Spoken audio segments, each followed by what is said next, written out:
to welcome you to the 6th annual 4 Veterans, 5 Veterans Comedy Night.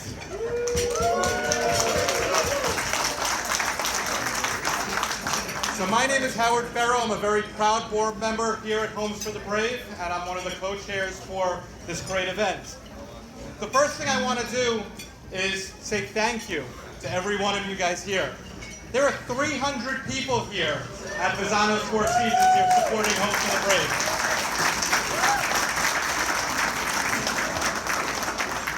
It's pretty impressive, and I know the line for food lets you know how many people there are. Okay.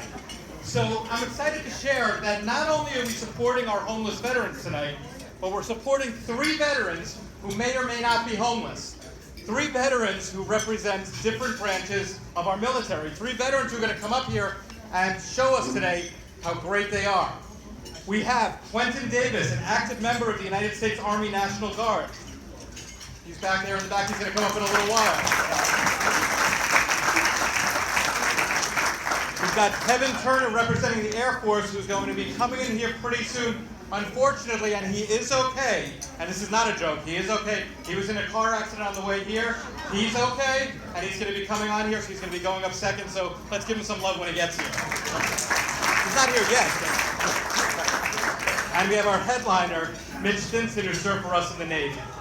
Now, we're very excited to have 3 people representing 3 branches of our military here tonight performing for us. But we also have a 4th branch who's going to be coming up here later on, and that's my co-chair, Chris Kowalczyk, who served in the U.S. Marine Corps. So we'll have a 4th member coming up here on stage. So, for my co-chair, any Marines here know what we should say to Chris? Can I hear an hoorah for Chris? All right, thank you. So that's 4. We have 4 branches represented now. Anyone from the Coast Guard here? Any veterans or active Coast Guard? Anybody? Nobody? No representative from the Coast Guard? So if there's no one from the Coast Guard, there's definitely not going to be anyone from the 6th branch of the military. Anyone know what that is? The Space Force. Do we have anyone here representing the U.S. Space Force? I see somebody over there. Excellent. All right. You want to come on up? All right. Okay. All right, so we have a great show for you guys tonight. We have a lot of funny comics coming up. Before we get to our actual show, though, I want to bring someone up who, for the last 6 years, has done amazing things serving those who serve for us. And that's the CEO of Homes for the Brave, Vince Santilli, who's going to tell you a little bit about what we do here at Homes, and then share with you some new, exciting things going on at Homes for the Brave.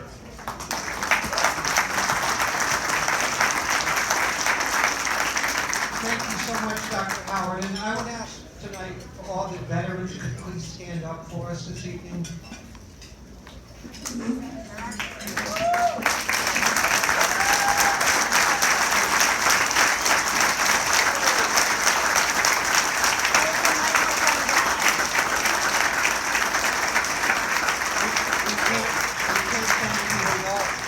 it's important for you to know that we exist to serve your brothers and sisters. And the work we do, we take very seriously. I have a great number of my staff members here tonight. I'm not going to ask them to stand, but I couldn't be more proud of them. They bring their hearts to work every day, and they work so vigorously to help our male and female veterans, often who are experiencing homelessness, get back on their feet. And this is, we have, by the way, 3 houses in Bridgeport. We have a 42-bed men's transitional house, which is where our headquarters is located.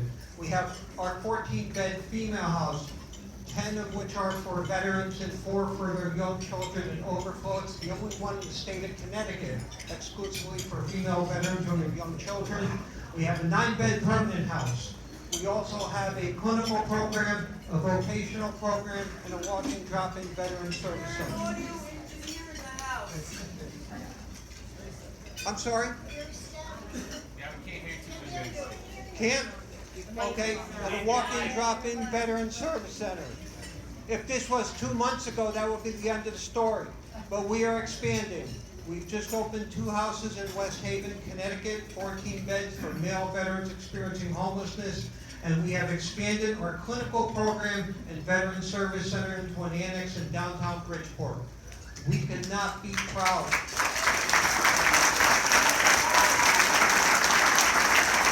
And before our spectacular comments come on tonight, we just have a 3-minute video to show you, and then we'll be on with the show. But I couldn't be more grateful to each and every one of you for being here tonight. Thank you so much.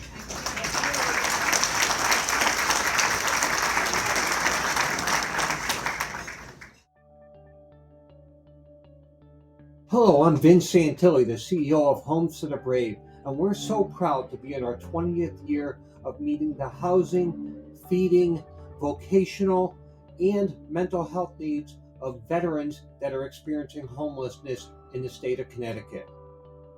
We're so excited to be opening 2 houses in West Haven, Connecticut, a total of 14 beds for male veterans experiencing homelessness. These are both within blocks of the VA Medical Center.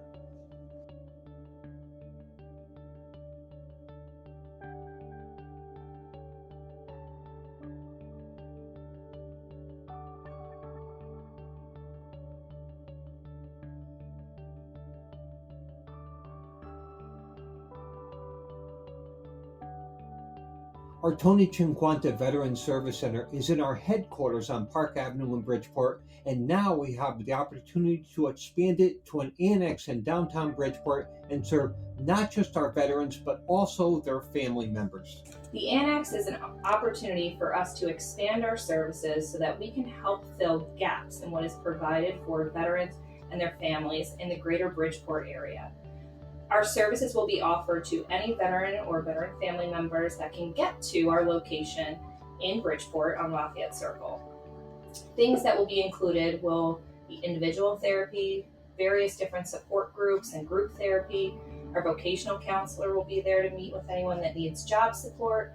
And we will also run our case management follow-up program out of the annex, which allows us to help veterans transition into the community to help reduce homelessness in the future.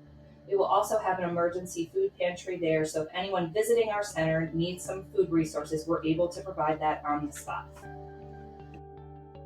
Finally, our headquarters building is 115 years old, and we plan to enhance it and include a much needed elevator that will really make it more accessible for the veterans that we are serving. Thank you so much for your continued support of Homes to the Brave and the male and female veterans that we serve. You've done such an amazing job putting the show together. Thank you. So just a few more thank yous. Now it's really loud. Just a few more thank yous, and then we're going to get going and have a great time. I want to just thank our sponsors for the night. First off, our platinum sponsors, United Illuminating, People's United Bank, Haynes Construction, and the Hayes Group.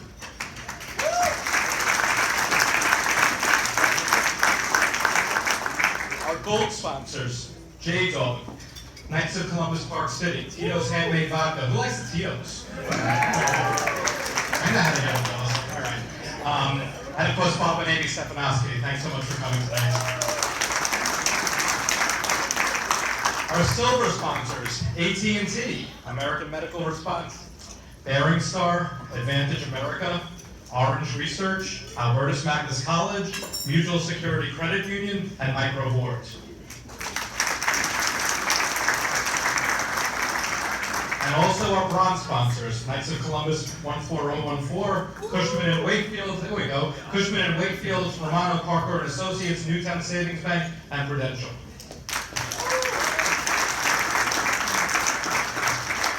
We can also thank John Tobin Presents, who put together our comics for tonight, John Velasco, who's streaming this out for us, all those people who couldn't make it here tonight, and of course Lozano's Four Seasons for the great food, drinks, and everything else they do for us here. So thank you. So we couldn't put this together without the amazing staff of Homes for the Brave. And if I could just have the staff stand up. Everyone in here who works for Homes for the Brave, and also who volunteers their time at Homes. Thank you so much.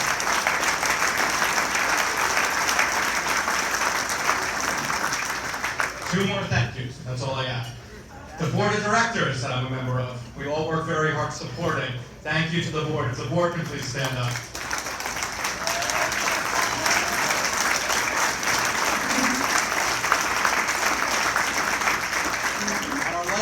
thank you is a thank you to all those people who are here to support. If we can have our veterans stand up. Thank you, thank you, thank you for your service. All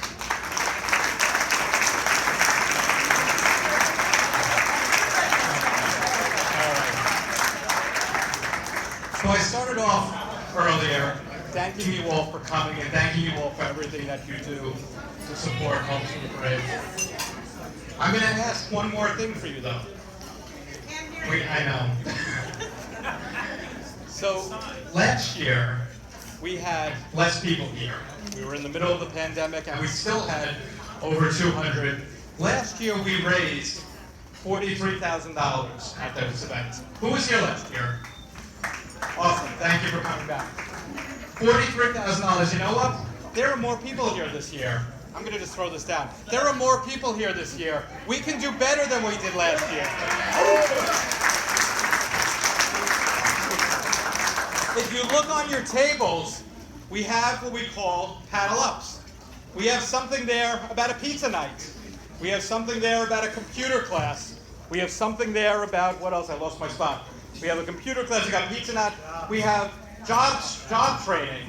We have move-out baskets. We have things that our residents, that our veterans need to help them be successful. So I ask you, if you can, and I know the price of gas is up, I know everything's up, but you know what? It's up for Homes for the Brave too. We got to pay more for everything we do.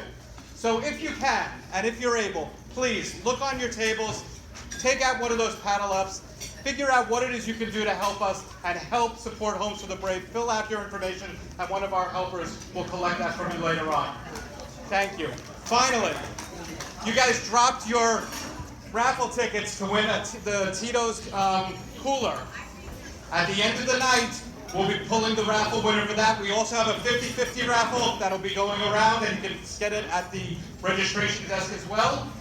Lots of opportunities to donate, lots of opportunities to help us help those who serve. So I want to first off thank you again. I want to introduce you to our first comic, and I want to remind you, because I have it here in my notes, that the bars will be open for the whole show. So please head on over. All right. Drop the mic. Am I better without it? All right.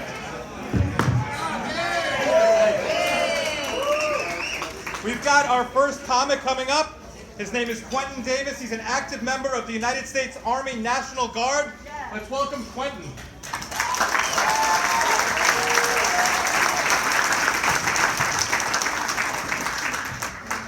Oh, are we doing no mic? What are we doing here? No mic? I'll yell. I've been in the Army long enough to know equipment doesn't work. I get it. Yeah. Here, Yeah. Army right there? Yeah, Davy's got to tell Army what to do. Stand here.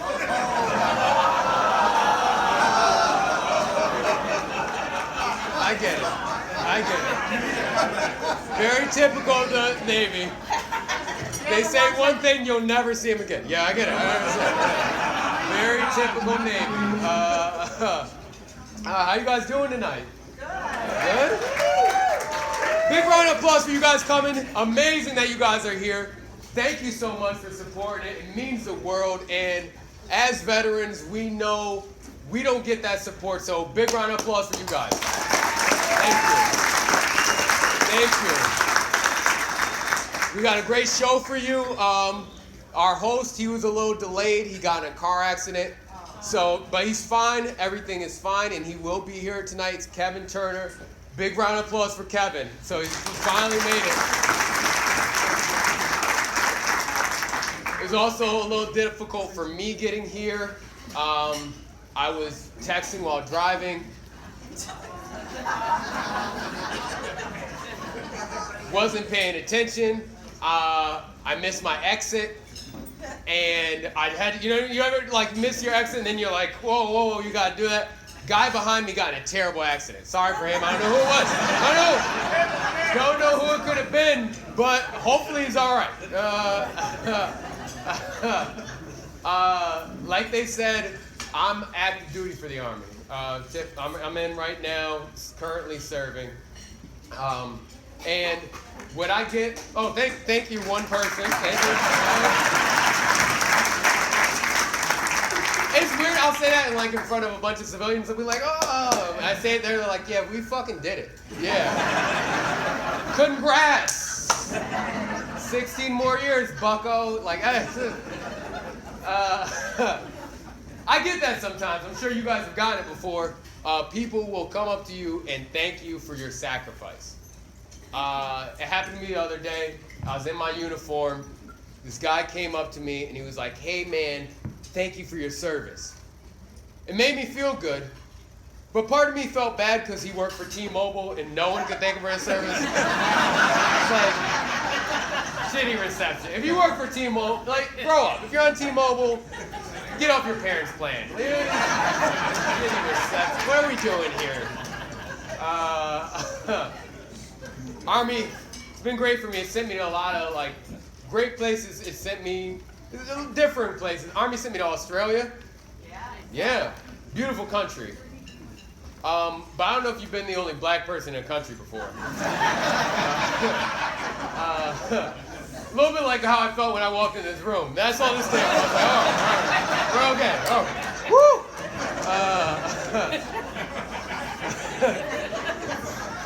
That's silly. Actually, that's a lie. That's a lie. When I got there was one other black guy. I know, because when I saw him, he came up to me, and he was like, hey, brother, how long you staying? It was like a week or so. And he was like, no, you stay until the next one comes.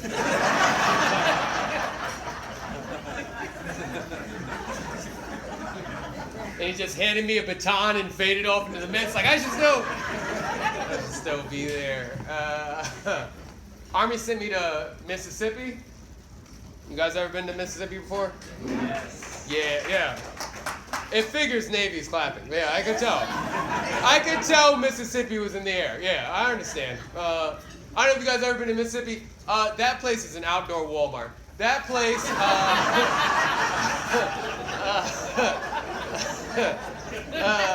That is a terrible place. I went to Mississippi.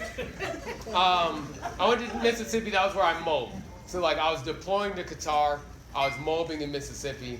And I don't know if you guys know about Qatar, 4th richest country in the world.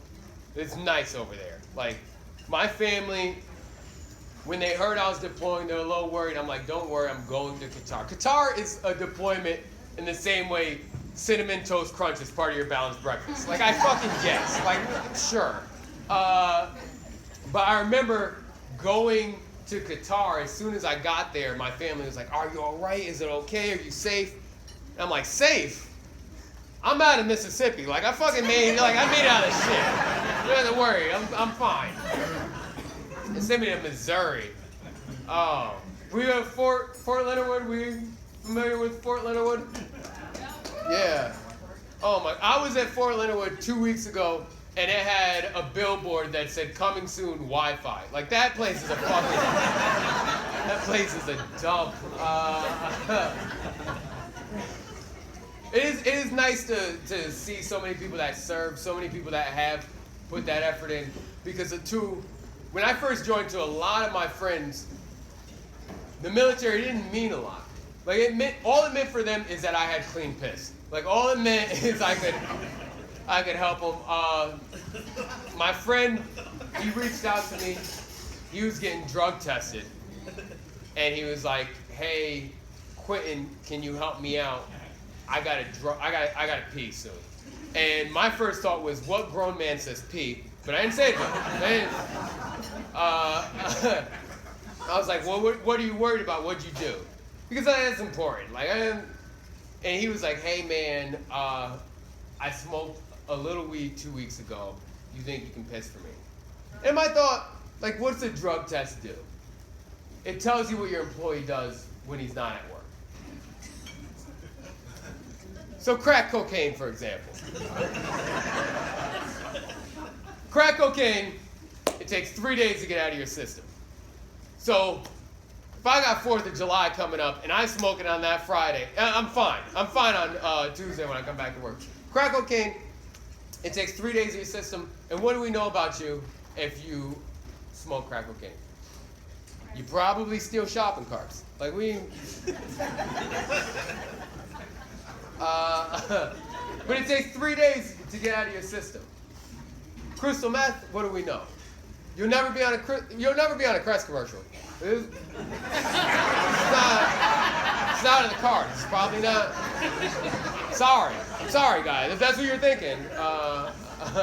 No, nobody's from Missouri, so I'm not worried about that.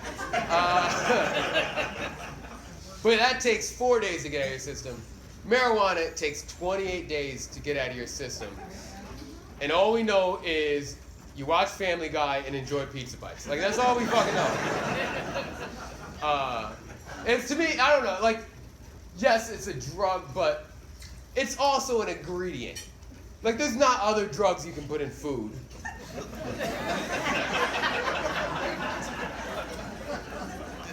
Like, there's no angel dust pasta. Like, that's not, I've never seen it. No guacamole. Like, heroin's a drug. And what do we know about heroin? We know you're from Hartford.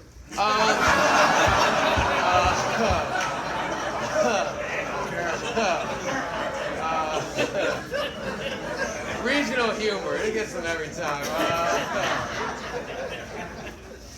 I'm 34 years old. And I'm colorblind. Yeah. Yeah, how do you know? That was the weirdest heckle I've ever gotten. I better be honest with you, sir. That was worse than the Navy guy. So Air Force, like, what are we? No, I'm color. In fact, I'm so colorblind. I didn't know I was black until 5 or 6 months ago.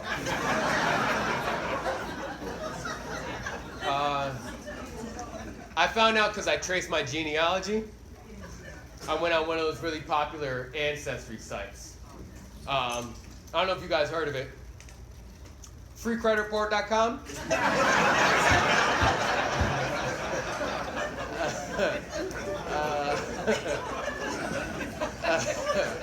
That's silly. That's stupid. That's stupid. I like where you're. I'm sorry. What? Oh, we're getting quiet now. All right. It's when I hear things and I'm like, oh, let's have a conversation. And we're like, no, you just do your thing, funny man. So I like racial jokes. I don't like racial conversations. Like that, I get uneasy. When people are like, oh, what do you think about the new Supreme Court justice? Or how do you feel about George Floyd? Or how do you feel about Obama? Because it's a lose-lose. Like either I say I love Obama or I say I hate Obama. I say I love Obama, it's like, of course he loves Obama, he's black. If I say I hate Obama, it's like, even this black fucker hates Obama. It's a lose-lose, sir. It's a lose-lose. I was excited. I was excited when Trump got elected. Because it's like, ask me about Trump, you know? I was excited when Trump got elected because I thought I was going to get more stage time.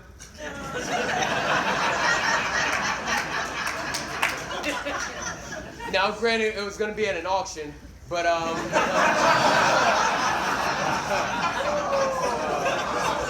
that's shitty. That's shitty. I'm joking.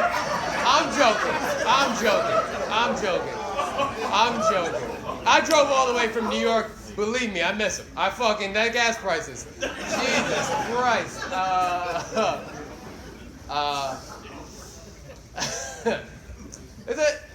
It's a weird, like, I'm making jokes and I don't, like, I'm not the type of person, I don't know enough about politics. Like, I feel like I shouldn't have an opinion, but some people get offended about it.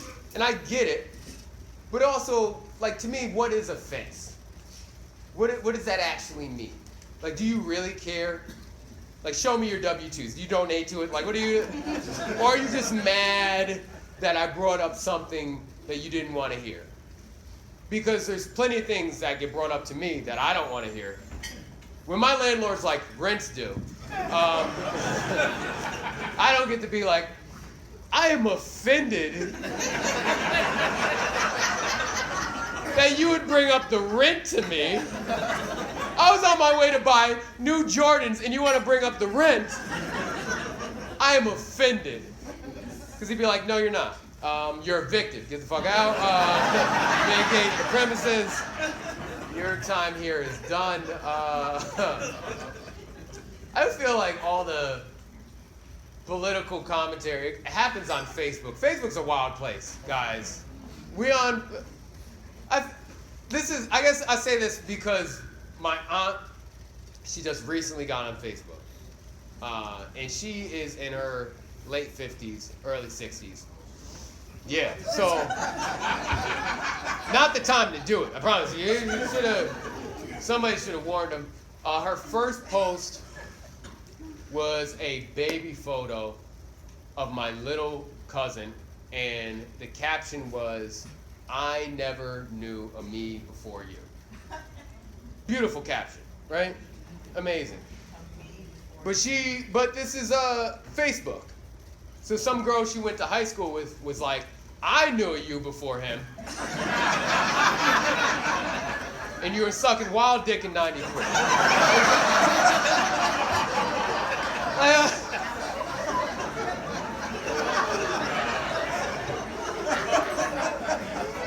And what's wild dick anyway? Right? It's like, not domesticated, he's uncircumcised. Like, what does it mean? I don't fucking know. Facebook is a wild place. So I try not to, I don't know, I try to stay away from it. I moved down to the city. I lived in New York City, originally from upstate New York. I moved down to New York City for about 4 years. And I did it because I found out comedy was the one thing I loved. I've been doing comedy for about 11 months, and then I moved to New York City to do it, which is the worst place to do comedy. You guys know. Finding out that comedy is the one thing you love, and then moving to New York City to do it is like getting lip injections the day before you get herpes. Like, it's just a fucking, like, it's just a terrible idea. I remember the first time I ever performed down there, I did a joke. I don't do it anymore. I don't like the joke particularly. But the joke was, I'm really impressionable when I watch movies. Like, I saw The Godfather. For a week straight, I thought I was a mobster. I saw the movie Creed. Went and bought a boxing membership I've never used. I saw All Dogs Go to Heaven. Went and bought a Michael Vick jersey.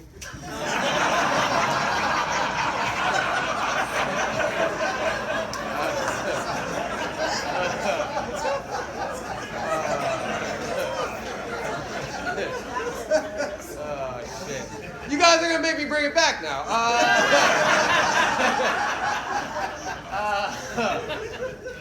That's not the response I got in New York City. The response I got was somebody from the back yelled, "Why don't you watch Lion King and fall off a cliff?" And, not the place to be. But I moved back upstate, and I moved back to get my daughter full time. I have a 12-year-old daughter, single dad. I've been doing that for the last couple years. Best thing that ever happened to me. Amazing. But things change having a daughter. Does that make sense? Yeah. Like, I can't do the same things I used to do anymore. You get what I'm saying, sir? Yeah. Like, I can't go to strip clubs anymore, sir. You know what I mean?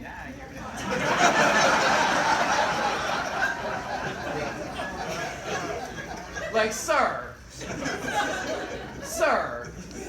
that wouldn't bother you, having a daughter and going to the strip club, just knowing that you're putting the wrong girl through college?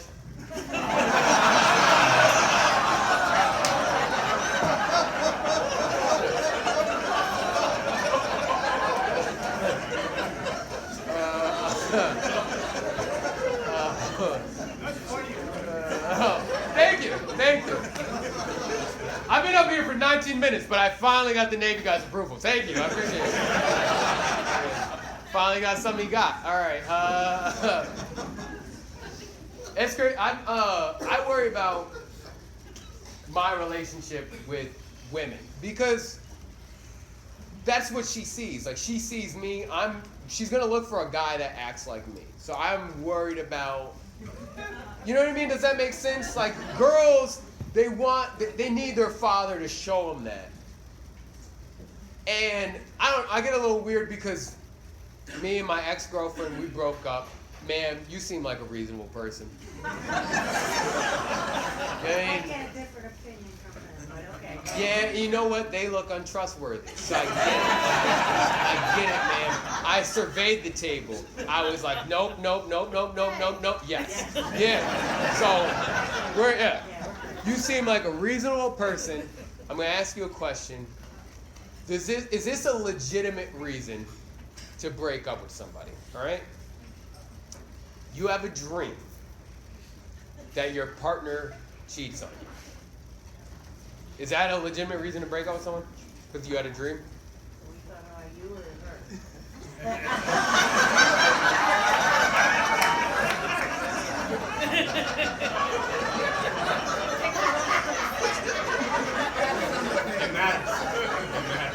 That sounded a little sexist, didn't it? Like, why would it change if it's me or her? No, it's not. No, it's not. It's not a legitimate reason. Okay. Because of a dream. It's a dream, right? All right. Okay. That's all I wanted to know. I feel better. Thank you.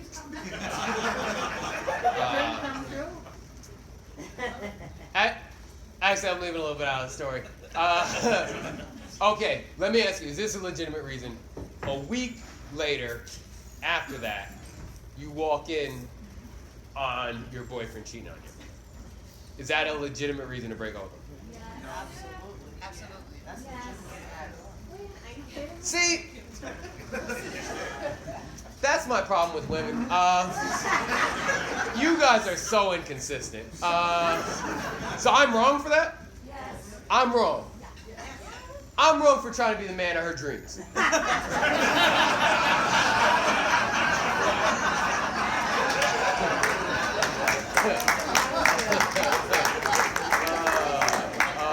That's silly. It didn't happen. I'm just joking. Yeah. Kevin didn't even get in a car accident. We all made it up. Yeah, we're all joking. No, it is. I do worry about it. That didn't happen. Me and my ex broke up.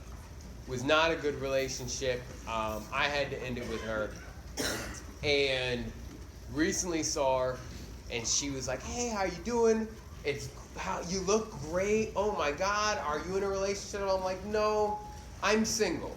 Like I'm waiting it out." And she was like, "How are you still single? You're such a great guy." Which was weird to me, right?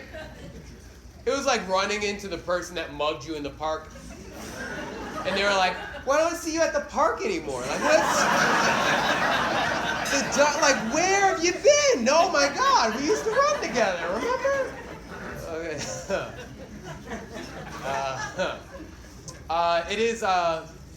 It's weird. The hardest thing for me as a parent, there's a lot of hard things. I guess it's controlling the content that comes into my daughter's life. My daughter, she walked in the room the other day, walked into my room, and found a condom on the floor. Yeah. She picked it up and she was like, "Hey Dad, what's this?"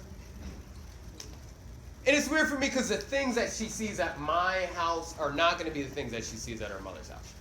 Her mother has 2 other kids, 8 and 4. So like, we live different lives. So she came up to me and she was like, "Dad, what's this?" And I was like, "Baby, it's a condom." She was like, "Well, what's a condom?" And I was like, "Ask your mother."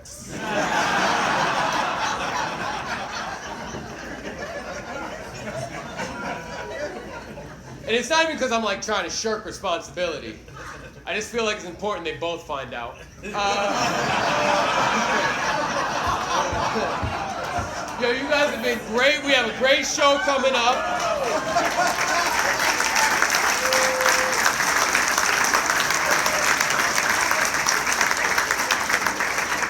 I need you guys to have a big round of applause. Keep it going. We have Kevin. He has been through a lot tonight. Please bear with them. Kevin Turner!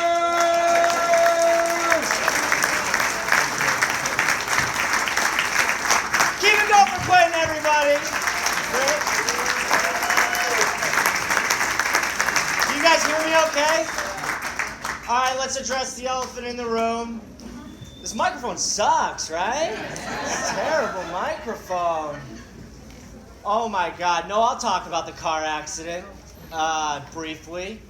I'll mention one thing. Do you know how crazy it is to get in a car accident on the way to the gig, and when the cops are there, you're talking to the cops, and they're like, where are you headed? I'm like, I'm a comedian, I'm going to a show. And a cop goes from like pure seriousness to like, comedian, huh?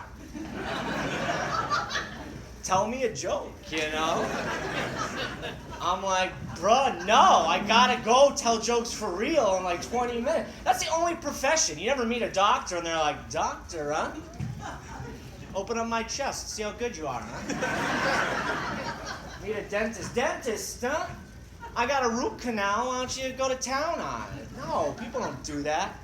And then you get to the gig, and then the host, well, not the host, I'm the host. Then the not host who's replacing you is like, hey, he's been in a car accident. Everybody please acknowledge this man over here who's a terrible driver. And then to have 500 eyes look at you and go, wow, what a moron. Yeah.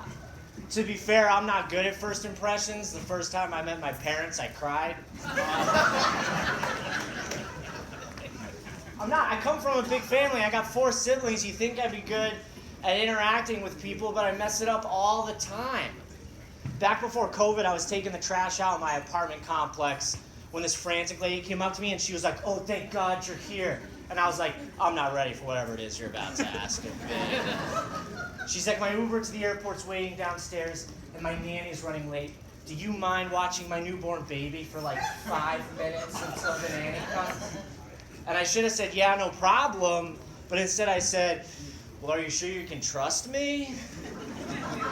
She's like, well, not anymore. I'm like, I'm sorry, it's just that we're total strangers, you know? You don't know me, but I know me. And knowing my luck, that kid is gonna die in the 5 minutes that I watch it. Anyway, I apologized, and I said I'd watch the kid. So she left, and I watched the kid, and it died. So everything worked out. That is a funny thing. Why do we refer to dead people as late? They're not showing up. They're not tardy. They're absent. How do we start using that term? Did someone die on the way to a party and the host didn't want to ruin the mood? So he was just like, guys, I'm so sorry, Jack, but Jack's gonna be late. And everyone's like, that late Jack Kennedy, he is never on time. No? A lot of JFK fans in here? Everyone here voted for JFK in this room? Okay. I'm 29. I'm not married, which means everyone I know got married last year. Yeah. I went to 10 weddings last year. 10 weddings. If you do the math across the year, that's 10 weddings that I went to last year. Yeah. And at every wedding, the same aunt came up to me and she was like, you're next. You're next. I'm like, I'm not engaged. How am I next in the queue? She's like, I don't know. I just feel like you're ready. I'm like, what do you mean you feel like I'm ready? I don't know. I think it's your time, you know? Maybe it's my time. I don't feel like it's my time. She's like, well, I mean, you're at that age. What age? Well, I mean, like all your friends, you know, Sarah, Michael, they, you know. That's a stressful thing to say to somebody. That's like going to a funeral and walking up to the next oldest person and being like, you're next, you're next. How am I next? I just feel like you're ready. I just feel like, what makes you think I'm ready? I don't know, I feel like it's your time.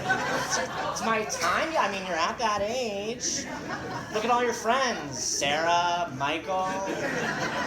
They all what, Aunt Becky? They all what? They all died. That's what you're saying. Yeah. Thank you so much for supporting this great cause. I am a veteran myself. I got this neat little hat to prove it. Look at this. Isn't this great? Oh, thank you. Appreciate it. That's an appropriate applause for the location and the event that we're at. It's a weird time to be a veteran because of the political divide. All depends on where you are, you know? Like if I say I'm a veteran in New Hampshire, they're always like, "Woo yeah!" If I say I'm a veteran in New York City, they're like, "Well, let's see if you're racist first." If I say I'm a veteran in New Hampshire, they're like, yeah, if I say I'm a veteran in New Hampshire, they're like, "How many guns you had?" If I say I'm a veteran in New York City, they're like, "Did you storm the Capitol?"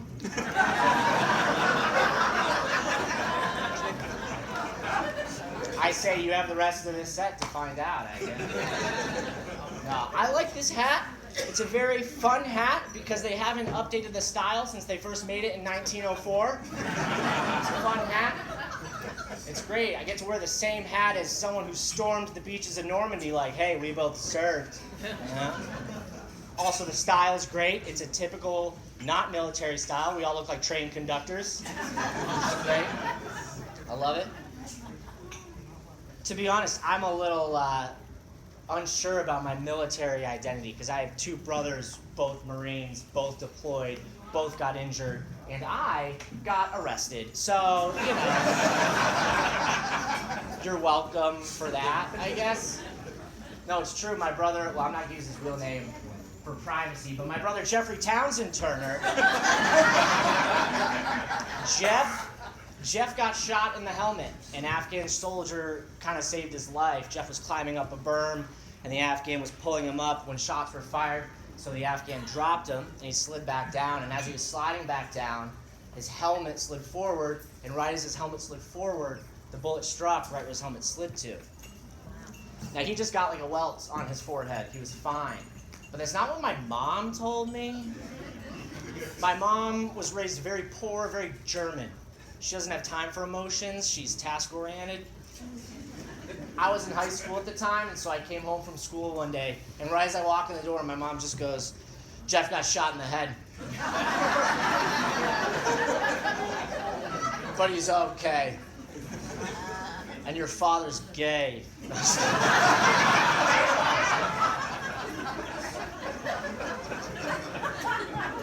My brother, James Kehoe Turner, Jr., James got injured leading his Marines through night vision training in an abandoned warehouse. If you don't know what that is, just imagine Zero Dark 30 meets The Office. Pitch black, night vision goggles on, they're going through all the rooms saying, "Clear," you get it. But everyone on his team knew that at the end of this hallway was an open doorway to an empty elevator shaft. So when they came up to it, there's like, "Clear," and then they turned around. But James forgot. And thinking they're just being lazy, was like, "Hey, that's some bullshit, clear. You gotta go in like this." And he walks straight down the elevator shaft. Falls 3 stories down. Clear. He cleared the crap out of that elevator shaft. He says he only had one thought on the way down, which was, well, there's nothing I can do about it now. And the doctors say that thought saved him.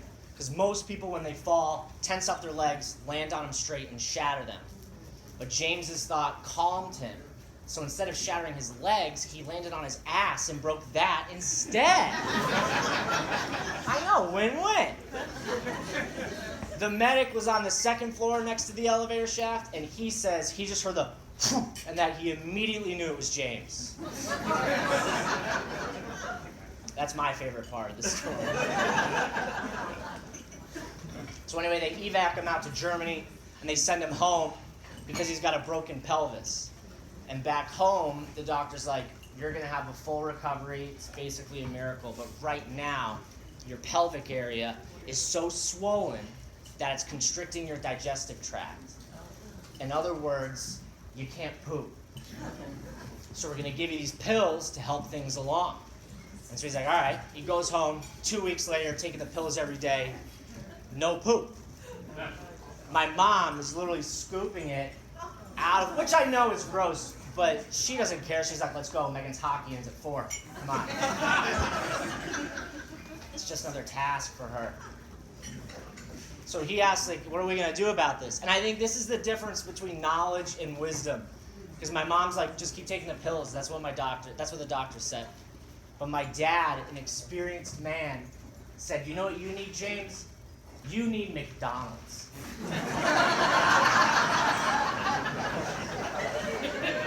So he takes him to McDonald's, gets him a double quarter pounder with cheese through the drive-thru, gives it to my brother, and he shits himself on the way home. How do I compete with that? How do I compete with those stories? I was an engineer in the Air Force. I never saw battle, which is good. You don't want an engineer in battle. They're not the right person for it. Like if I was ever in the trenches and they're like, go, go, go, I'd be like, but I just got my sand pile organized. We need you to go capture that hill. Can I bring my calculator? I can graph the bullets. That's all I can do. Yeah, man. I worked a 9 to 5 in an office with a lot of civilians. The most warlike thing I ever did was try to plan lunch with only the people I liked. That was it. You should have seen the missions I was on. Hunkered down in my cubicle. Clock strikes 11:30 like, Bravo team, this is Hungry Hippo. Come in, Bravo team. Hippo, this is Bravo team. Operation Shake Shack is a go. Area secure, no sign of Jason from HR. Roger that, Bravo team. Moving out. Oh, hey, Kevin, you guys going to lunch? Mayday, mayday, we've been spotted. I need email support now. Roger that, Hippo. Email support coming in hot. You've got mail. Oh, you know what, Kevin? Someone left a burrito in the break room for me. Looks like I'm going to hang back. Bravo team, you've done it again. Area is clear for takeout. Let's bring those burgers home, baby. That's it. That's all I did. Thank you.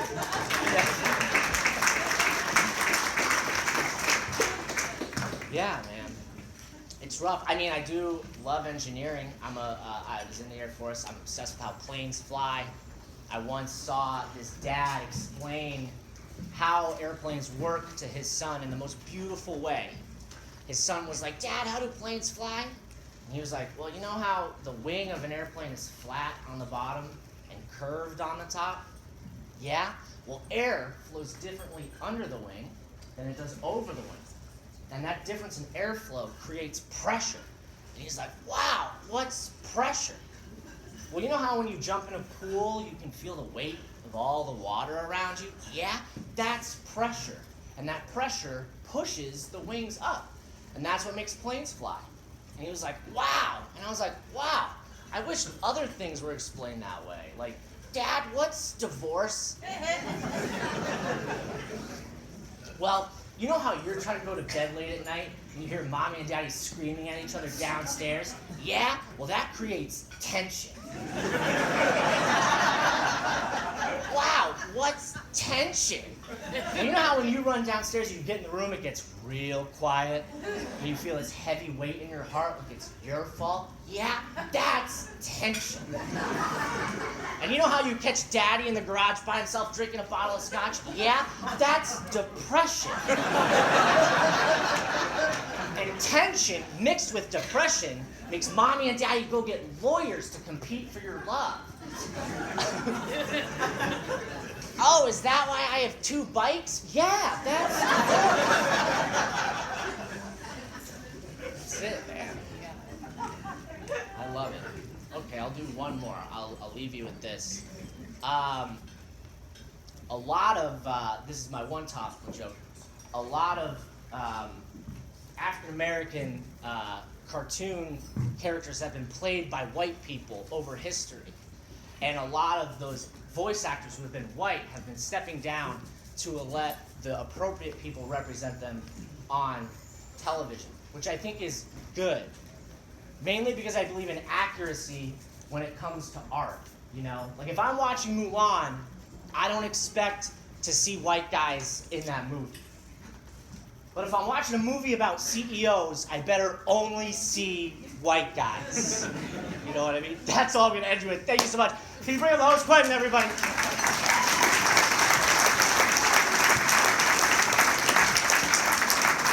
Keep it going for Kevin!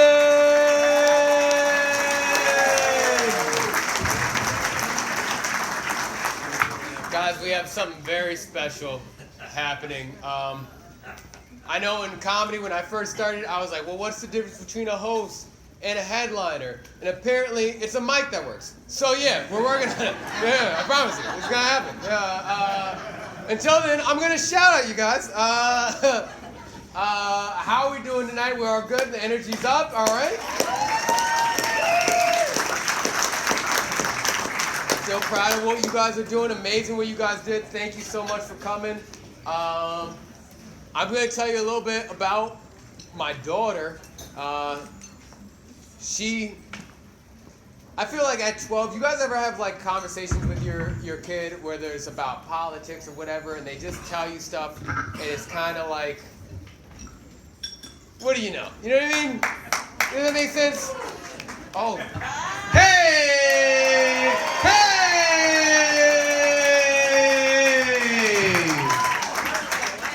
I don't even feel like finishing the joke. I feel like I don't deserve it anymore. Oh my God, I've worked so hard. All right, now back row, you have no excuse for not laughing. All right, so yeah. My daughter, like, she's great. She's getting into politics. She was talking to me about what's going on in Ukraine, and she was like, "Dad, I don't like what Russia's doing in Ukraine."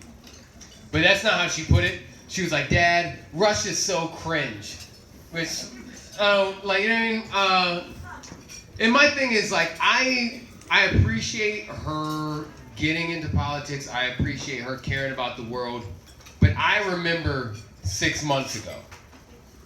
I remember 6 months ago when you asked me, "Hey, Dad, are you a Republican or a Dominican?" Like, I fucking remember. Like, I was there. If those are my choices, I'm Dominican. You know what I mean? Tight t-shirt, seat on my girl. I can. All right, guys. I need you to keep the energy up. I need you to have a big round of applause. Former Navy pilot. Give it up for Mitch Stinson!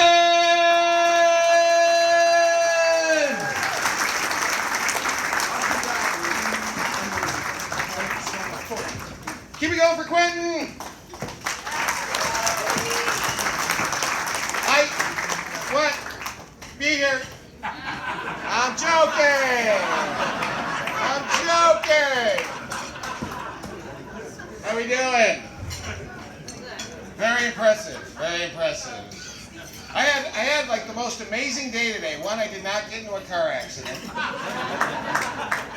God, Kevin, great job, man. Great job. It's like, that's how committed you are to comedy. It's like, yeah, I wrecked my car and then I did 15. And then that shit happened. I think we should all go home, to be honest with you. Are you okay over there? Any broken bones or cuts or anything? Yeah, good, okay. We're good. I had an amazing day today. I got into town early this morning. I got to get on the radio, WPLR 99.1, Chaz and AJ. How awesome were they? They were so cool to support everything that's going on. They are nice people. I had a little time to kill, so I took a nap in my car, which is not a good thing, really, to be sleeping in your car in an out-of-state area. But then I went over, and Vince, God bless Vince, man, he gave me a tour of the facilities for Home for the Brave. I was overwhelmed. I'm not going to lie to you. Yes, absolutely, absolutely. And it was so overwhelming in this way. It's so incredible, the passion that they have and what they're doing to help people, and to see it happening. This isn't about just, you know, helping people. You're actually giving that. You got to be shitting me. You got to be shitting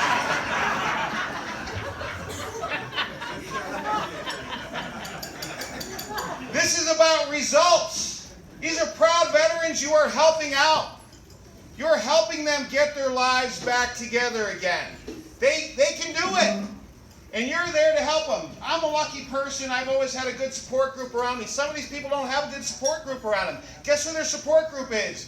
You people. You're amazing. And real quick, before we get going here, they did want me to mention, because apparently there was a microphone issue a little bit earlier. So on your tables, you'll see these cards. This is called the Paddle Up program. And it's a chance that you'll get an opportunity. And I saw today, so for $150, you can sponsor a job prep workshop. And they have people come in and they help them get their resumes going. They help them figure out how to interview, how to get back going, how to find work. You can sponsor a pizza night, which I think I'm going to do because I love pizza. And then you can sponsor a move-out basket. So when they're moving, when they've accomplished what you've helped them do, you're going to help them move out and start their lives on their own. And then you can sponsor a computer class. So you see it around the table. If you get a chance and you want to, I'm telling you, Vince showed me the computer room.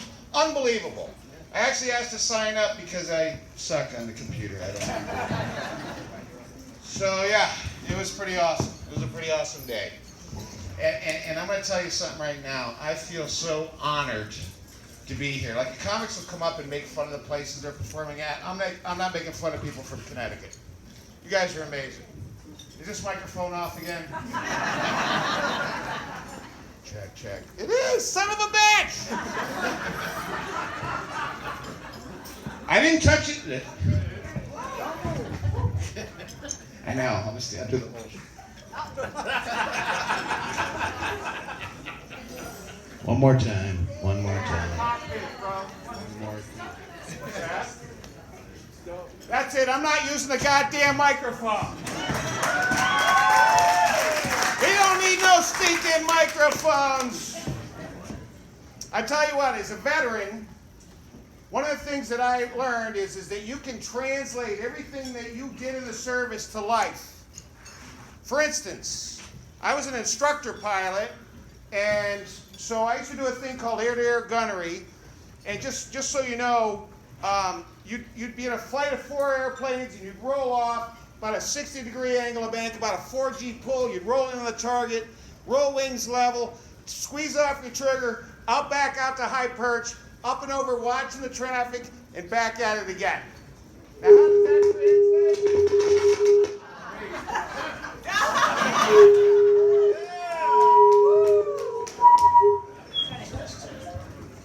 Check, check, check. Maybe I should stand over here. Maybe. I'll give it a shot from over here. My jokes are going to really suck at this point. I'm not going to. So how does that translate? Thank you, by the way. Thank you.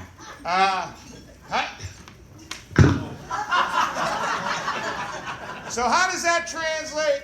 Let me tell you something. To be able to pull those G's, roll into the target. Now, as a civilian, I'm comfortable driving in Connecticut. Right through downtown Bridgeport, 75 miles an hour, not spilling the coffee, looking over the shoulder, watching out for traffic. What's that? Kevin was Air Force. He didn't get that kind of training. But I love it here. I love the people of Connecticut. I've been doing stand-up comedy for about 20 years. I've done a show in just about every state in the country except Alaska and except Hawaii. There are only 2 states I did not perform in. And you're going to think I'm sucking up to you, but I'm telling you the absolute truth. Best comedy crowds in America, hands down, Connecticut. Yeah. And I'm not making that up. That's the absolute truth. I've been on the road. I did a show in Iowa not that long ago. And a crowd half this size. I'm very big in the Midwest. And I asked them, I said, how you guys doing tonight? And the whole place went nuts. Just happy not to be lost in a cornfield? I have no idea. But I love the attitude of Connecticut because you just heard it. I go, how you guys doing tonight? I heard 3 people in the back go, good. Everybody else is looking at each other like, how about we let you know when you're done, asshole? How did that sound? I actually grew up in Buffalo, New York. Really? I never hear that. Whenever I tell people, out of the area that I grew up in Buffalo, they always look at me like I just stepped in dog shit. That's too bad. He seemed like a nice guy. I love Buffalo. It's a great town. I did hate the winters in Buffalo. I'm not a winter guy, so I moved to Maine. Because I'm an asshole. People in Maine, now, anybody ever been up to Maine? Any folks ever gone up to Maine? Are they the nicest people in the world or what? They're so nice in Maine that even if they don't like you, you don't know it. I was doing a show way up in the northern part of Maine. I got lost. I stopped to ask directions. I still had my New York plates on the car. They hate New Yorkers up there. So I get out of the car and I said, hey man, is there a place around here where I can go grab a cup of coffee? And the old timer's looking at my plates. He's like, New York, huh? What you do is you turn around here. You get back on the turnpike. And you take that south until you see a sign that says, welcome to New York. Very friendly guy. I get all the way to Connecticut. I'm like, whoa, wait a minute. I can't stand the wintertime. I hate it. I used to date a girl who was always miserable in the summertime. She was always hot. She liked the wintertime. I hated the wintertime. You know how they say opposites attract? That shit will burn you. It would be like 11 degrees below zero, right? Under the covers, there's ice on the inside of the windows, the curtains are moving. I'm like, holy shit, right? Little Miss Sweaty Pants next to me kicks the covers off the bed. I'm like, ah! And I'm lazy. I'm not getting out of bed for the covers. I got that little curtain on the side of the bed. I'm pulling that over my shoulders like, holy shit, if I could just...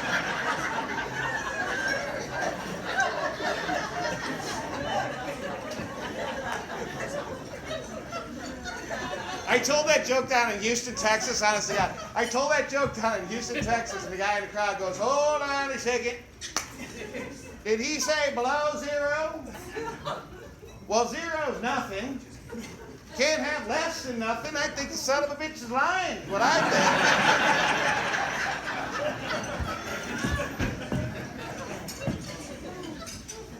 If you really hate the snow, Maine is not the place to be. It is not the place to be. So what they do up in Maine, the winters are so long, is they come up with all sorts of these outdoor activities. And they basically, it helps them get through the winter. And those snowmobiles, they came up with this new thing. I don't know if you have it down here. It's called shoveling your roof. Oh, it's awesome. What it is, it's a reverse shovel. And you get to stand underneath the snow. And you get to pull it down on top of yourself.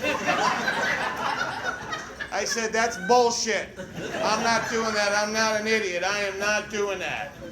I'm going to take a ladder and climb up to the top of this 30-foot ice-covered, snow-covered roof, and I'm going to kick the snow off from the top. I am not an idiot. So I turned to my son. I said, can you hold the ladder for me? He says, no, I can't. I said, what do you mean you can't hold the ladder? He says, because I got to hold the video camera for it. I want to see how this...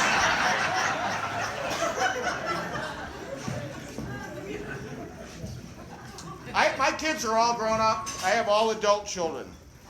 And I think their whole their whole purpose in life is to bust my balls.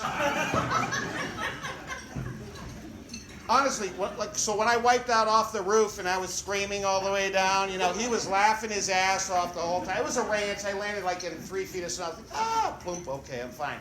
Right? And I got up and I'm like, oh man, I think I tore something. He's like, what, your underwear? And I'm like, no. I got all cleaned up for you folks tonight. I live in Maine, so in Maine you got to have the long hair and the full beard, right? That's your choice. And the only other choice is they pull your teeth. I went with the long hair and the full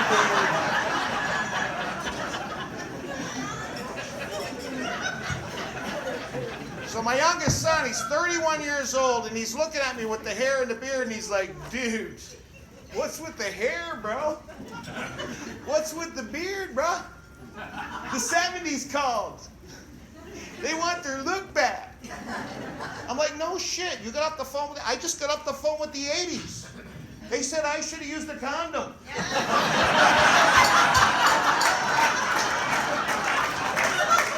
You gotta fight back, people. You can't.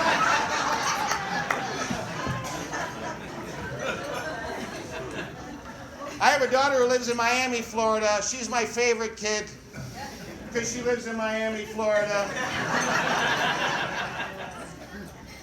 She waits till the coldest day of the year and she'll get on the phone and she'll call me. It'll be like 10 degrees below zero and she'll be like, "Hi, Daddy. How are you today? It's 84 here. I'm going to the beach. I'm going to work on my tan. I'm going to have a couple Coronas. What are you doing today?" Like, "Well, I'm going to shovel my roof, shovel my driveway, shovel my car. Then I'm going to chop up your bedroom furniture and use it for firewood." They make fun of us for our snow. They got the huge hurricanes down there. I was driving her down to school. This was quite a few years ago. And I was taking her down to school, and there was this huge hurricane hitting the coast of Florida. And I had no clue. No clue this hurricane. When you grow up in Buffalo, New York, you don't check the weather in Florida. That's all I'm going to say. So I'm driving her down to Florida. No clue this hurricane's hitting. You know what my first clue was? I got to the Florida state line. 2 million cars going in the opposite direction. And I still didn't get it. I turned to my daughter and I'm like, "Woo, glad we're not going that way, huh?" Must be a big sale at the Walmart in Georgia, honey. She really pissed me off the most, though, because she made me a grandfather, and I mean, come on, right? Oh, that's nice. No, I like being a granddad. I figured out what a granddad's job is, okay?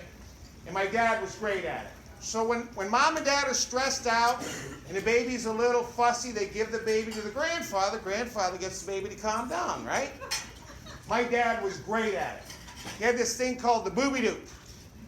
He grew up listening to Bing Crosby and Dean Martin and Perry Como, all those old crooners, right? And he'd get the baby in his arms and he'd be like, "Booby-dooby-doop-doop-doop-doop. Booby-dooby-dooby-doop." The shit was powerful, I'm telling you right now. If you were in the same room, you fell asleep. Like, I walked in one time, the baby was asleep, my mother was asleep, my brothers were asleep, the dog was asleep, the Jehovah's Witnesses were asleep.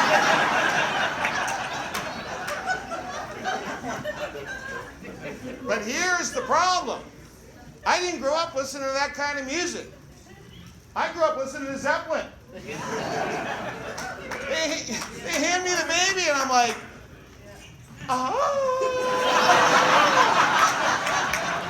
Ah. They come from the land of the ice and snow with the moonrise.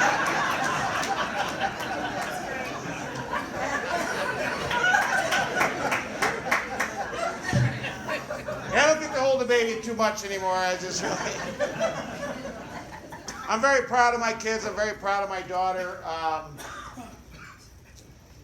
When she went down to school down there, she worked in a dentist office, which I think is awesome because I'm a Novocaine guy. Anybody else? Novocaine, Novocaine, Novocaine? Nobody? Thank you. One guy. Navy in the house. Navy. Nobody admits to using Novocaine, which I think is a bunch of bullshit. I'm not going to lie to you. Because what does a dentist say? A dentist walks into the room and he goes, "This is what I'm going to do. I'm going to take a high-speed titanium tip drill and I'm going to drive it through the enamel until I hit raw nerves. There'll be some bone and blood and smoke. You want a shot of Novocaine? Yeah." And the lady who gives me the shots, the nicest lady in the world, she comes into the room and she goes, "I'm going to give you a shot of Novocaine, and then I'm going to come back and check on you in 5 minutes to make sure you're numb so the dentist doesn't hurt you, you little pussy, and then we'll go from there."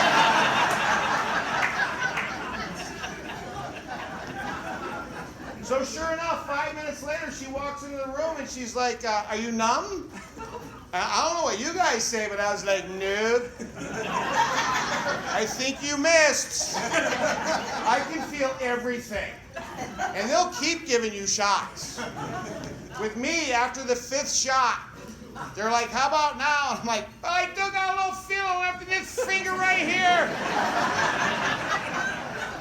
You might want to juice me up one more time.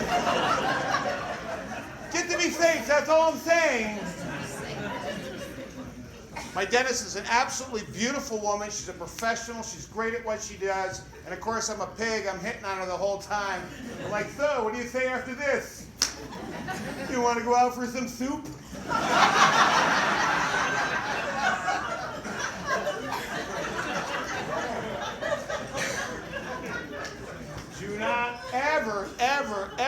look at the trays with all the tools on them. That'll freak you out. They've got like medieval shit on those trays. There's like a little chisel, a little hammer, a little knife, little gun, little baseball bat, all the nastiest shit in the world. And I'm sitting way back in the chair and I'm really nervous. And as she's working on me, she's going from tray to tray. And as she was going from tray to tray, she's literally rubbing her boobs. Right across my face. I'm like, oh my God. What a shitty time to have my face numb.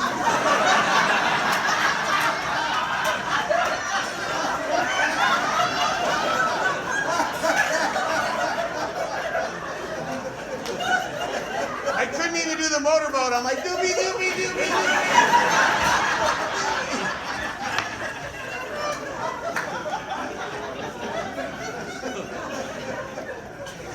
So yeah, I can't go back there anymore. She unfriended me on Facebook. Now, are we all Facebookers? Do we all Facebook? I held out forever. I wasn't gonna Facebook. And finally, my niece, she's 16 years old. She comes up to me and she says, "You're a comedian. You travel all over the country. You need a Facebook page." I said, "You need to shut up." She's like, "No, I'll do it for you. It takes like 15 minutes. I'll do your profile for you." And I'm like, "Sure, go ahead. I don't give a shit." Should have given a shit, okay?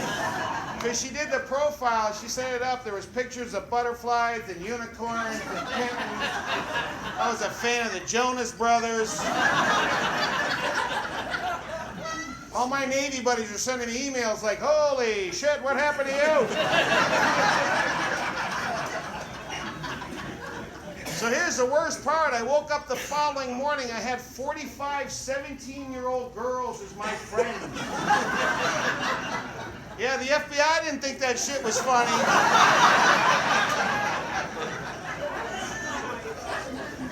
The following morning, I woke up. The guy from Dateline was in my kitchen with a camera.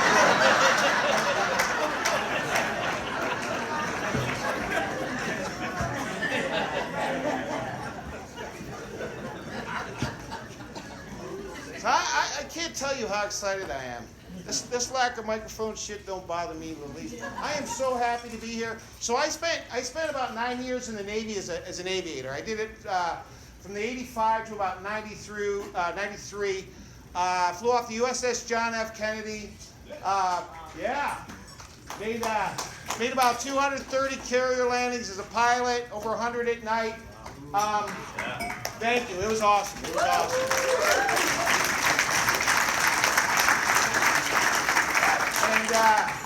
And I did it right about the time the movie Top Gun came out. Do you remember seeing the original Top Gun? Yeah. It's a bullshit movie, wasn't it? And he knows, because he's a Navy guy. We know about the Navy guy already. You served on Enterprise, right? Yes, sir. God bless, man. Remember Top Gun. So here's the deal about Top Gun that makes, and for you military folks here tonight, you know. Remember who the heroes were of that movie? There was Cougar and Maverick. Goose. Here's my favorite. Iceman. Best part of the movie coming up. Ready? That's right, I am dangerous. I don't even know where that came from. First of all, you do not get a cool nickname flying for the Navy. I'll tell you that right now. You know who I flew with for real? I flew with Putz and Booger and Tinkerbell. You get your nickname by doing stupid shit. If you get drunk and pass out in the Admiral's flower garden, they call you Mulch for the rest of your life. This is an absolute true story. I'm not making this up. So we were out at sea one time, and this kid, it was his first time ever on an aircraft carrier. He's going to be in the back seat of my airplane. We're briefing for the flight.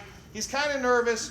And in the ready rooms, they had those chairs, like the desks on the side. You see them at schools and stuff. You can fold the desk out and lay it across. Has a little bit of an angle to it. Honest to God, the kid takes a piping hot cup of coffee. Can I throw it? Yes. How about that? It's off. I turned it on. Are you okay with this being off for the virtual? Just for the virtual folks. Okay, good. What the fuck was I talking about? Oh, yes. The kid, right? So he's sitting there and he takes a piping hot cup of coffee and he sits it at the top of the desk and then he turns around. He's not paying attention. And the whole time the coffee was slowly sliding down, right? So my buddy's standing next to me, real good guy, Naval Academy guy. He sees it happening. He's going to go over and stop the coffee, right? I'm standing next to my buddy. I give him one of these things. I'm like, hold on a second. I kind of want to see how this shit works out, right? So the coffee ended up right in that kid's crotch. Yes. He spent the next 20 years in the Navy known as Hazelnuts.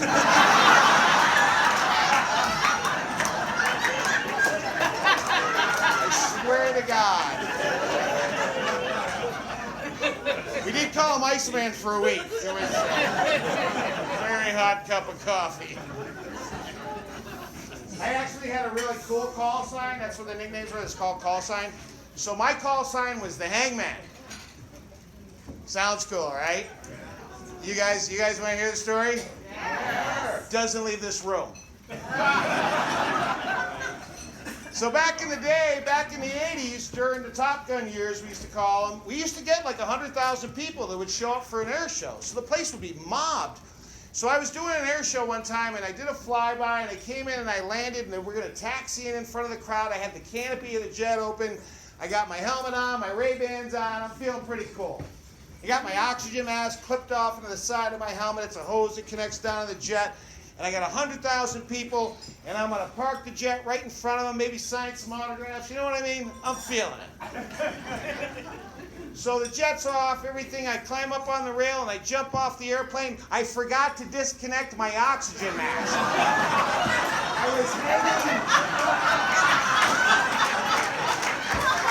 I was hanging by my face in front of 100,000 people. My feet were this far off the ground. Fire and rescue had to come and rescue me. Like a kitten out of a tree. Hangman.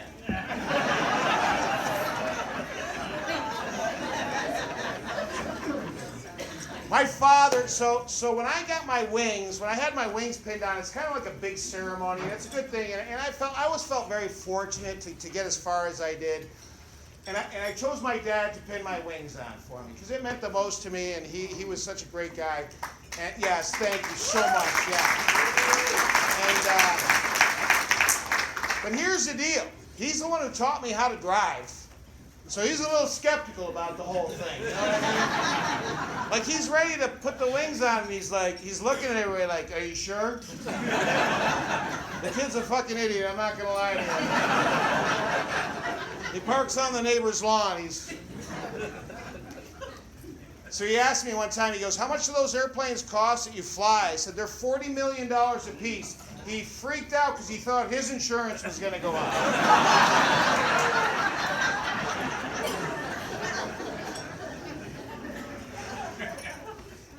I haven't flown an airplane in a long time, but like everybody else, I've been a passenger on one. And once you fly an airplane, it's no fun sitting in the back. Because once you've been up front, it's like being in the car. I prefer to drive type of thing. So I do what everybody else does now. I drink. And I drink a lot. And you can do that up front. They just frown upon it. But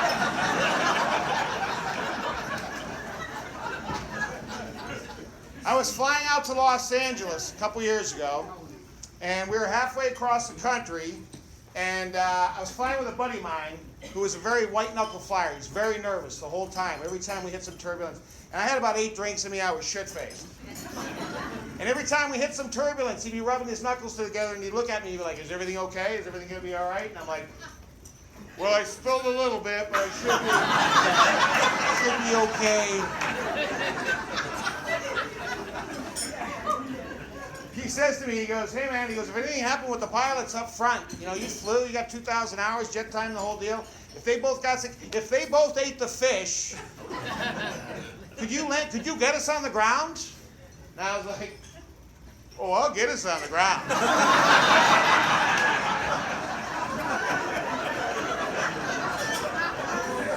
I just don't know how smooth it's going to be, really.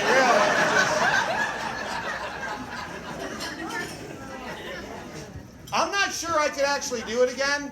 There was a time when I'd say, yeah, I could do it. I'll get you safely down on the ground. But the technology's changed so much since the days I was flying. It's unbelievable how much all glass cockpits.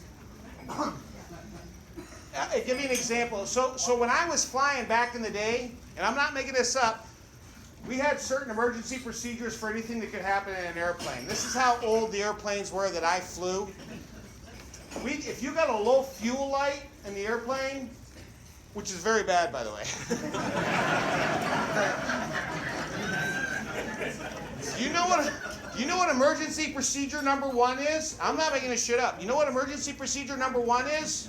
Tap the gauge.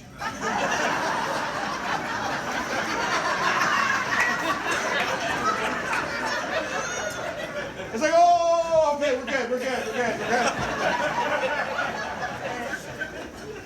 Now everything's all like, it's all glass cockpits with menus and touch screens and all that stuff. Shit, I can't even send a text message. I don't even know how if I could even do it. I'd be up there, going through my menu and it'd be like, engines off. No, that's not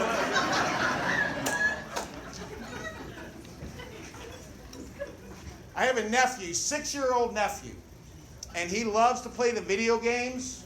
And there's a video game out there, it's called Ace Combat, and you can actually land on an aircraft carrier in the game. And it's great. The graphics are unbelievable. So I'm playing with him one time. He's 6 years old. He's sitting on the couch next to me. And it's my turn to land on the aircraft carrier. And I turned to him and I said, don't worry about this, kid. I've done this shit before, right? First time, I crashed. So I hit the reset button, which you can't do in real life, by the way. And I crashed again. So little shit grabs the thing away from me, and he lines up and he does this perfect landing. Absolutely perfect landing. And he looks up at me and he gives me one of these things. He's like, I'm like, that's bullshit, kid. That's not real. I did it for real. I did it in all weather with the shit moving up and down, rain and snow, nighttime. I said, here's the deal. You want to do it like it's real? You're going to get one chance to land on the aircraft carrier. While you're trying, I'm going to throw a glass of ice water in your face. I'm going to shake the television back and forth. And if you screw it up, I'm setting the couch on fire. How's that sound? They taught us a lot of cool things when I went to flight school. They taught us about weather and navigation and the history of the airplane, anything you can think of. They actually taught us how to sound cool on the radio. Right? You give me, roger that. You be a shitty pilot, you gotta sound good. Perfect example. You remember the guy who landed in the Hudson River? Yes. How cool was that guy? U.S. Air Force. Where's my Air Force folks? U.S. Air Force. God bless him. F-4 driver. For those people who don't know, he took off out of New York City with 155 people on his airplane. He lost 2 engines over Manhattan. Which sucks, because he only had 2 engines.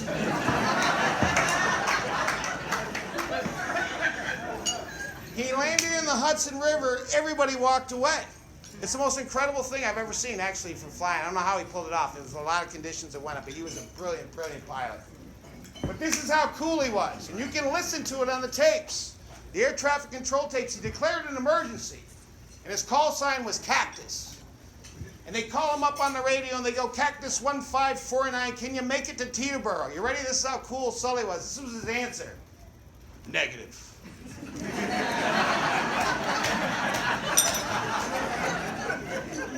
I'm like, you gotta be shitting me, dude. He got even better than that. He's like, you'll find us in the river. Now he's just showing off, as far as I'm concerned. I was never that cool in an airplane. Not a day in my life was I that cool in an airplane. I took off one time. I had a fire in my left engine. As soon as I got airborne, the whole airplane was shaking. Every light in the cockpit came on. I was freaking out. And they called me on the radio, and they go, Navy 932, your left engine's smoking. You're on fire. And this is how cool I was. I was like, Roger!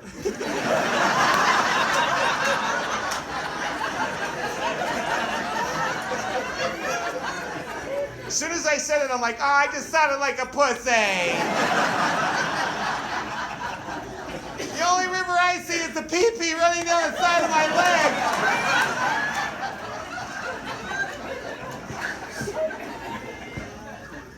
So real quick, I always like to ask the crowd, so where are my Army people? Just a round of applause. Where's U.S. Army? U.S. Army is in the house. God bless. U.S. Army, National Guard, Army, God bless. Okay, where's my Coast Guard people? Any Coast Guard people in the house? Lots of respect for the Coast Guard. Even if they're not here, we'll make fun of them later. They are, I have a lot of respect. Air Force, where's Air Force? Where are my Navy, fellow Navy people, U.S. Navy in the house? And last but certainly not least, where are my Marines? Hoorah! God bless. Thank you so much for your service. I actually went through boot camp. I had Marine Corps drill instructors. And I want, you're a U.S. Marine, so tell me if this is true. First day of boot school, or yeah. I'm a Navy guy. I don't know this shit. First day of boot camp. Marine Corps drill instructor. Ready? Tell me if this sounds familiar, my Marine friend.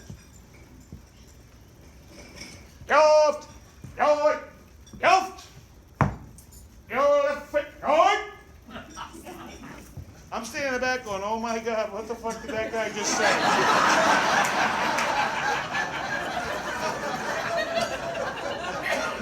He comes running up and gets in my face. What did you just say? And I'm like, oh, I was just explaining to this guy.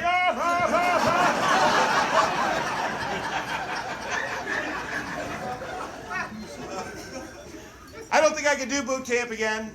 I was only 24 years old when I went through boot camp, and I'm in my late 20s now, so I don't even think I can do that. You're 24 years old, the drill instructor says, get on your face and give me 25 push-ups. You're like, boom, boom, sir, yes, sir. I'm 60 now, everything's negotiable. What do you say I give you 50 jumping jacks? Spread out over 2 days. And I'll wash your Jeep. What do you think? Is that... When I was a youngster, I'm flying formation next to other airplanes so close you can reach out and touch the airplane. 400 miles an hour, treetop level. I'm in my 20s. I have no idea what I'm doing. Right? You ever see the Blue Angels or the Thunderbirds fly? We used to fly even closer to that in the fleet. It was called a mid-air collision. But now, I'm 60. I'm over here on the Merritt Parkway doing 55 miles an hour. I got a teenager right on my ass. 2 car lengths, pal. Someone can get killed out of here.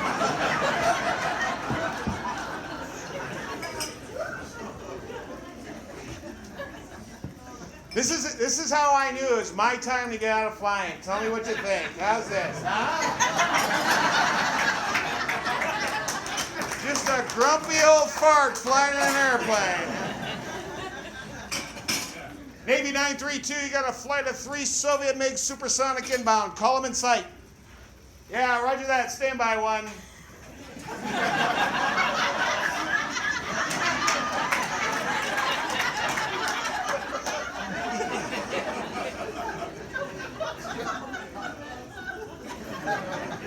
Yeah, negative on the traffic.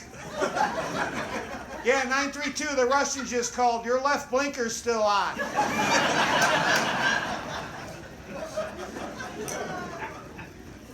It's one thing when my vision, as I get older, my vision's starting to go a little bit. But you know what's really embarrassing, and probably some of you know it here tonight, is when you lose your hearing. Yeah, exactly. And I apologize to people in back that can't hear me, but or am I yelling loud enough? You want a little bit louder? I might lose a scrotum thing or something. I don't know. So as my hearing starts to go, the one thing that I notice is that's when embarrassing things really start to happen when your hearing goes. I'll give you an example. I was out, don't even bother fixing it now.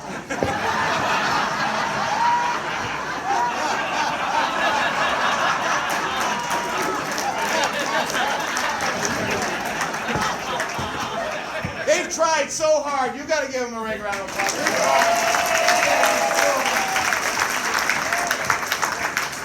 You went through the effort. I'm going to use it.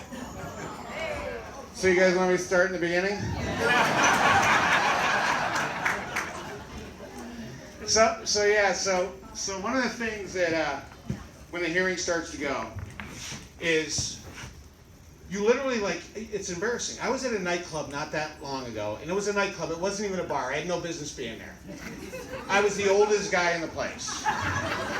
I was the creepy old guy in the place. I can't hear shit. I'm in big trouble. And these young girls are looking at me for all the wrong reasons. So I'm like, here we go. So finally this young girl walks up to me and says to me, supposedly, mind you, says to me, she says, so, do you manscape? That's the whole grooming of the nether regions for you old timers out there. But here's the deal, I'm deaf. I thought she said, do you landscape? So I was like, oh yeah, I used to do it in college. The summertime. She's like, you don't do it anymore? And I'm like, well, I do my own yard every now and then.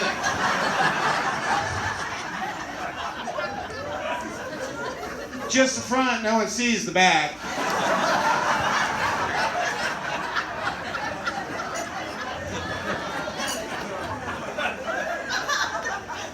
Every now and then I help the old guy out next door.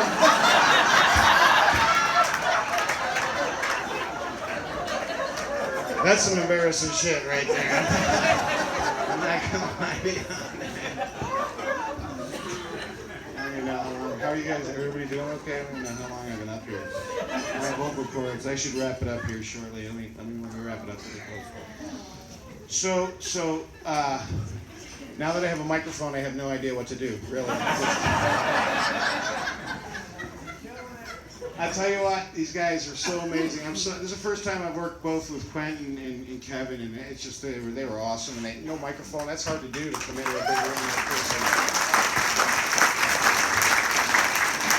Super professional people. So it was great, and it's just like so awesome to be here. And they get into the politics thing a little bit. I stay away from the I can't do it. Like somebody asked me who I was voting for one time, and I'll go way back, so there's nothing to do with anything. It's like, who are you voting for? I'm like, it's none of your business. They're like, no, seriously, who are you voting for? I'm like, that's why they have the curtains, okay? I'm not telling you. The guy goes, I know who you're voting for. I go, how do you know who I'm voting for? He says, you're voting for John McCain. I said, why would you say I'm voting for John McCain? He says, because John McCain is an ex-Navy pilot, you're an ex-Navy pilot. I said, okay, that's interesting. I'll give you that. I said, here's some interesting facts, which are facts. John McCain was an instructor pilot down in Meridian, Mississippi. I was an instructor pilot down in Meridian, Mississippi. John McCain flew T-2 Buckeyes as an instructor. I was an instructor in T-2 Buckeyes. God bless him, John McCain was shot down over North Vietnam. He spent 5.5 years in captivity. I was married for 11 years.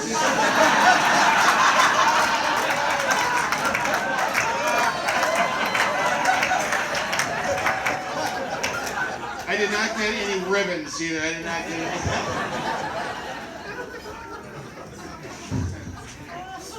But I will say this is my daughter, God bless her, she gives me shit all the time. She's like, you're a grumpy old bastard. I'm like, yeah, I can't help it. I'm just turning into a grumpy old guy. And I can't not be grumpy anymore. I'll give you an example. I can't do a drive-through anymore.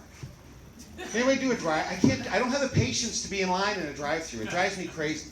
Are you guys Dunkin' Donuts people or Starbucks people? How's that? So I'm a Dunkin' guy, right? So I'm on my way over here. I want an iced coffee. And I keep passing. Yeah, I love iced coffee. So I keep passing by, and every time I go by a drive-thru, I'm like, nope. So finally, one car in the drive-thru. And I pull up, and I'm like, nice. So I pull in behind the car. You know what happened next, right? The lady starts ordering one of everything. She wants the bagel cut in half. She wants the bottom half toasted with cream cheese on the top. And I'm like, come on, lady! You go inside for that shit, come on! So I finally get up to the window, and the lady at the window goes, by the way, that nice woman in front of you, she paid for your coffee. I go, yeah, well, fuck her.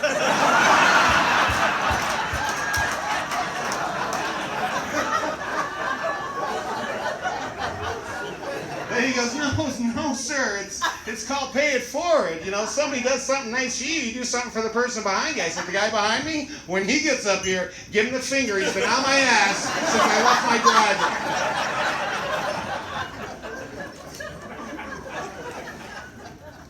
So I'll finish up with one real quick story here.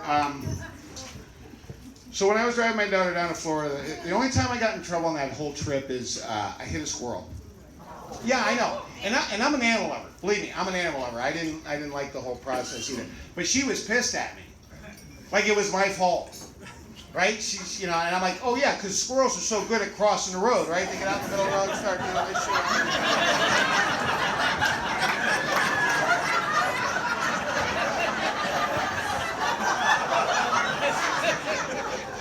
Like, for the love of God, pick a side!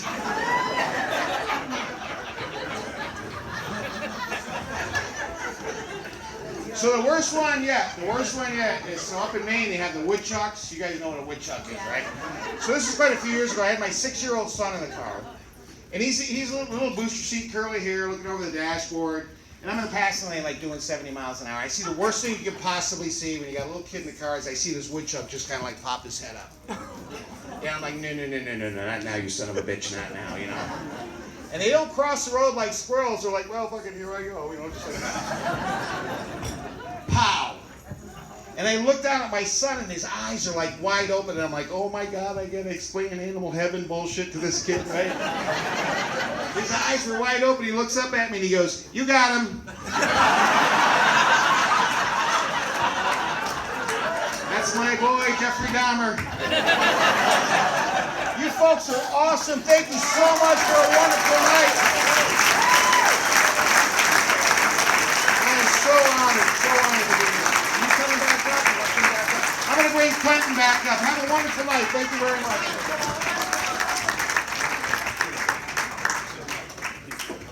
Mitch Stinson, everyone.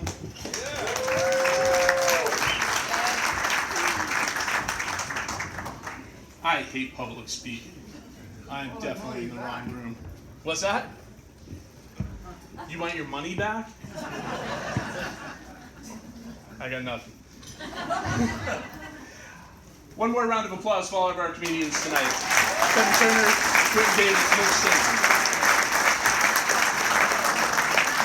Also want to say thank you to everybody here, and especially to all of our veterans. Thank you for your service. I think we have a couple of prizes coming up. Do we have the baskets for the prizes? Woo! Which one's this one? Okay, Tito's Door Prize. Yeah. I'm gonna butcher this one. Gary Chiatti? Am I close? Am I close, Gary?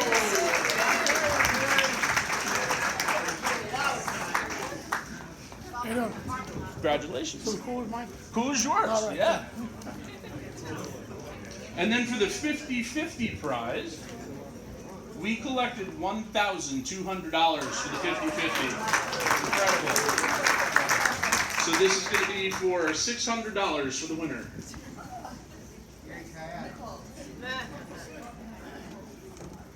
Everybody got their tickets out? 096 2047. 096 2047. Where are we at? Oh, congratulations, very nice. $600.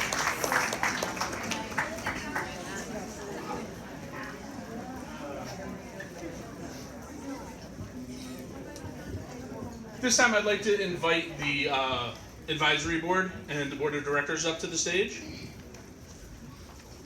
And while they're on their way up here, I'd like to thank all the people who participated. The Homes for the Brave staff, our volunteers, John Tobin Presents and our wonderful comics, Vizano's Four Seasons, all of our sponsors, and everyone else here tonight. Without you, we couldn't do the wonderful work that we do for our veterans.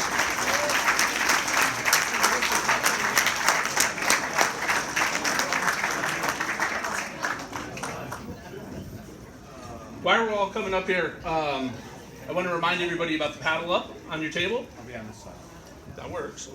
We're still currently totaling the amount of donations for the night, so we encourage everybody to fill out those paddle up cards, bring them up to the front, and that way we'll be able to come up with a grand total. But we're doing very, very well compared to last year, so thank you for all of your generosity.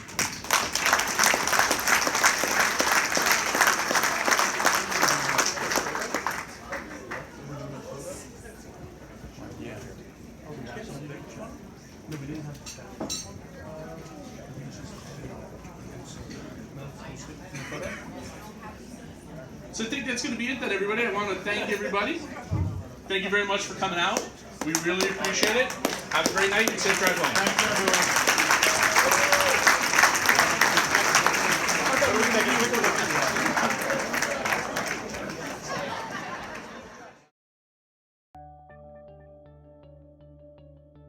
Hello, I'm Vince Santilli, the CEO of Homes for the Brave, and we're so proud to be in our 20th year of meeting the housing, feeding, vocational, and mental health needs of veterans that are experiencing homelessness in the state of Connecticut. We're so excited to be opening 2 houses in West Haven, Connecticut, a total of 14 beds for male veterans experiencing homelessness. These are both within blocks of the VA Medical Center.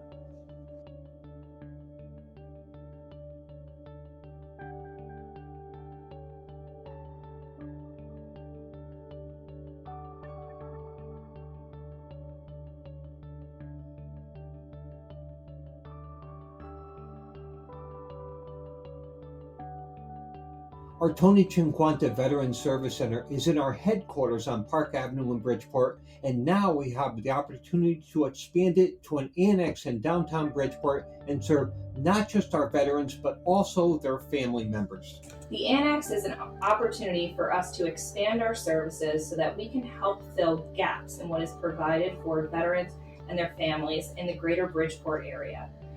Our services will be offered to any veteran or veteran family members that can get to our location in Bridgeport on Lafayette Circle. Things that will be included will be individual therapy, various different support groups and group therapy. Our vocational counselor will be there to meet with anyone that needs job support. And we will also run our case management follow-up program out of the annex, which allows us to help veterans transition into the community to help reduce homelessness in the future. We will also have an emergency food pantry there, so if anyone visiting our center needs some food resources, we're able to provide that on the spot. Finally, our headquarters building is 115 years old, and we plan to enhance it and include a much needed elevator that will really make it more accessible for the veterans that we are serving. Thank you so much for your continued support of Homes for the Brave and the male and female veterans that we serve.